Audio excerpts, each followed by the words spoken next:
that's creating a buzz like no else for the young India ready to take on the world. Today we're looking at all the excitement and headlines the world of startups are generating. Where else but in a co-working space where it's very possible that India's top entrepreneurs will emerge from eventually. First up, let's take a look at what's happening at the IITs. Why are 1,600 students from the IITs turning entrepreneur every year compared to just over 200 at the IIMs? They want to be job creators and not job seekers, they say. Simarpreet Sembi reports.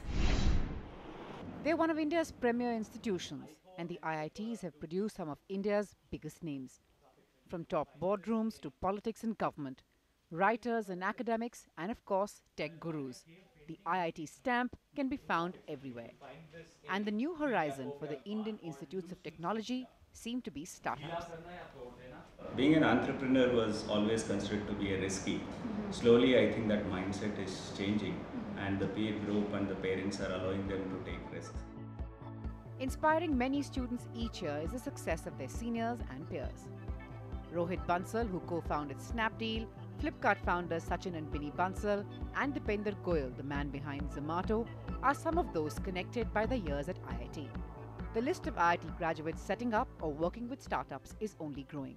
Among them, Akshay, a former Boston Consulting Group employee. He now runs Avanti, an initiative that provides affordable, quality education to children from low-income families, helping them crack competitive exams. When you study so hard to get in somewhere, right, the IITs are very absurdly selective. So you tend to believe that you were meant for something bigger, right? This is I don't know if it's a delusion or this you feel like you owe it to yourself and to the world that you do something really big and meaningful. Many IITians became entrepreneurs by the time they were in their mid-30s, right? So there used to be this period where we would all go work in the corporate sector, learn something, develop some competence, and then get frustrated with not doing something big enough and then go start something new. IIT Mumbai graduates Rohit Shroff and Kovik Kapoor started off with corporate jobs, but soon left them behind after being bitten by the startup bug, even though it came with a new set of challenges. The biggest challenge we face is getting the right kind of people to work with us, because a lot of people are still not very receptive to the idea of working in a startup environment, because we can't obviously afford to give a very good pay. Team building hurdles apart, each year 1,600 IIT students are turning entrepreneurs, compared with 200 odd from the IIMs. And entrepreneurship not just for the money. These youngsters are aiming for something much bigger. The goal for us is very straightforward, right? There's I would say about 10,000, maybe 7,000 good spots at the IITs that kids want. There's about roughly 7,000 tehsils in the country, right? And I think what we want to be able to achieve, and this would really end up being my life's work, is ensure that there's one kid going to IIT from every tehsil. Clearly, India's top technical training campuses are now a hotspot for entrepreneurship. According to a recent study, IITs are among the world's top entrepreneurial undergraduate universities, even ahead of Ivy League institutions such as Princeton, Yale and Cornell. A sign of how India's brightest minds are embracing entrepreneurship. With camera person Anoop Satsangi, this is Simarpreet Kaur for NDTV. So the IIT is clearly nailing that one. Perhaps what aids them is their age, all in their mid-20s, even early 20s, some of course slightly younger. But if you thought that by the time you hit your late 30s, you're well past your prime to turn entrepreneur, think again. Ankita Sinha caught up with those who have 3 decades of corporate success behind them. Those who've tasted great professional and financial success, but in their 40s and 50s have decided to give it all up, to break the golden handcuff as they call it, and start out. He worked with Ernst & Young for 25 years, focusing on innovation, and that's what finally led him to alter the course of his career. A few years ago, Sunil Chandiramani noticed many of his peers leaving to try their hand at entrepreneurship, and after some thought, decided to take the plunge himself. Tremendous success at work, secure finances and a stable job, while being coveted by most of us, he says, are a golden handcuff. Not easy to give away, but essential to pursue your dreams. Having a top-level job at an established firm may sound like the dream life.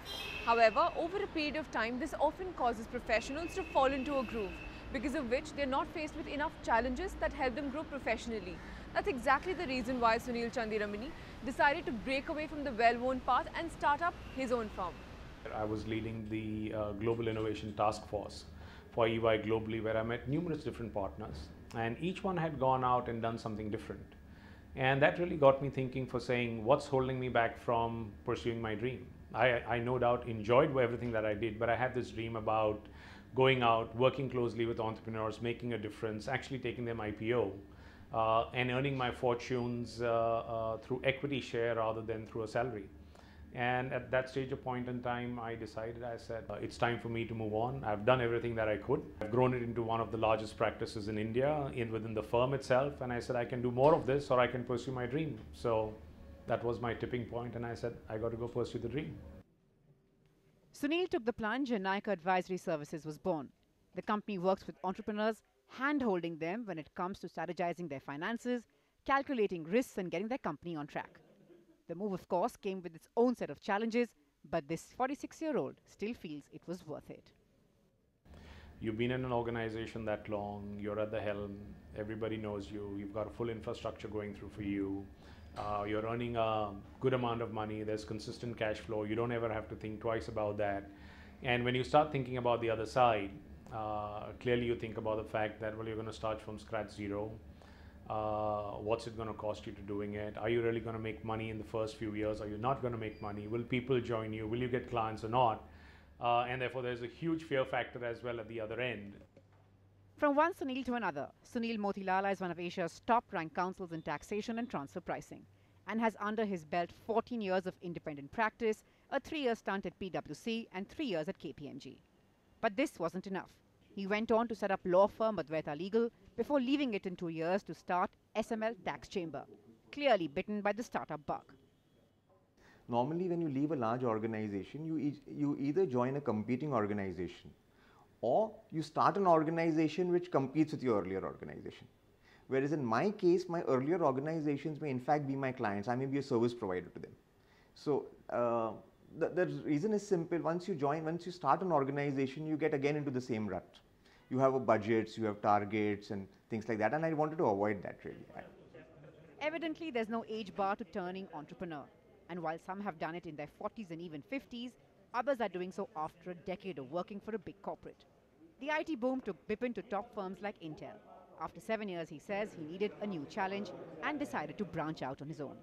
I am an IIT graduate, passed out in 2002, and I worked as an engineer for most of my corporate career, starting my career at Intel. Then I worked at NVIDIA and Freescale Semiconductors as a chip designer.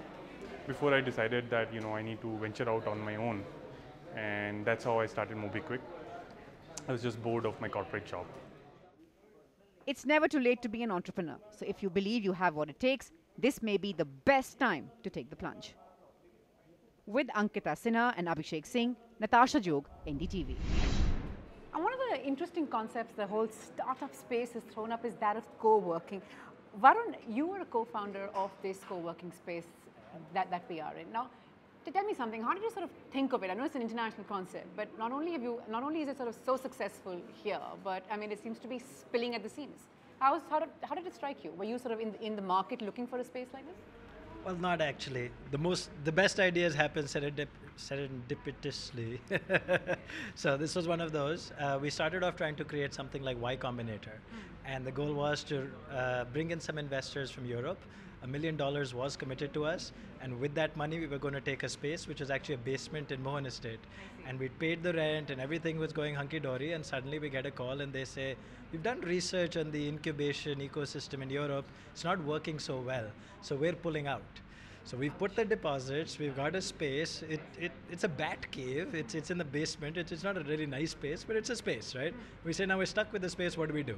So, well, we fitted it out with chairs and tables, and we start to put it on rent.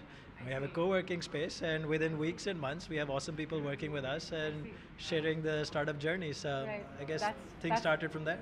And among those, of course, working with you, Rohit and Kushal, let me ask you.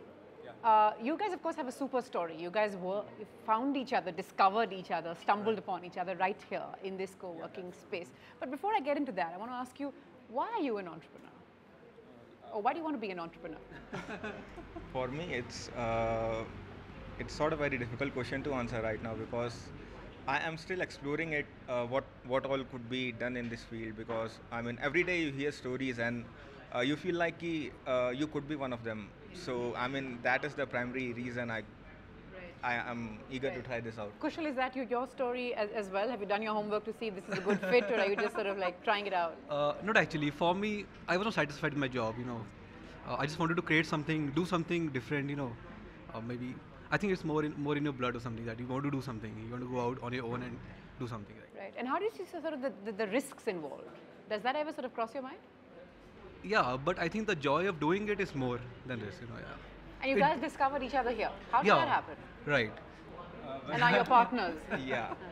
What happened is that I came over here in February, and actually I visited 1 month before in Jan, and I checked out this place. Before that I was in college, so I realized, I saw people working over here and I liked it very much. So in Feb I came over here and I started working on a project. So a lot of people mentored me over here, including Kushal. So before he became my partner, he was my mentor before. So for around like 2 months, he sort of like guided me how to go about the news app which we are working upon. And later on, he just came along. Why not just join hands and right? So it's actually in a sense, Varun, it's not just co-working; it's also sort of co-creating something new, isn't it? Oh, absolutely. Yeah. So co-working could as simply just be infrastructure, but we said that's not good enough, right?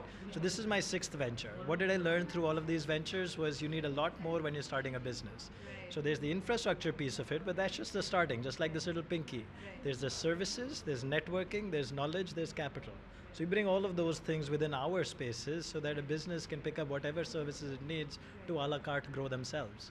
And that's what really makes this space work. It's not just co-working, it's the community on top of it, and then the access to capital that we create further. Right. So how does it sort of really work on a day-to-day basis? And how is it sort of, if I may ask you, influenced your own ventures, for instance?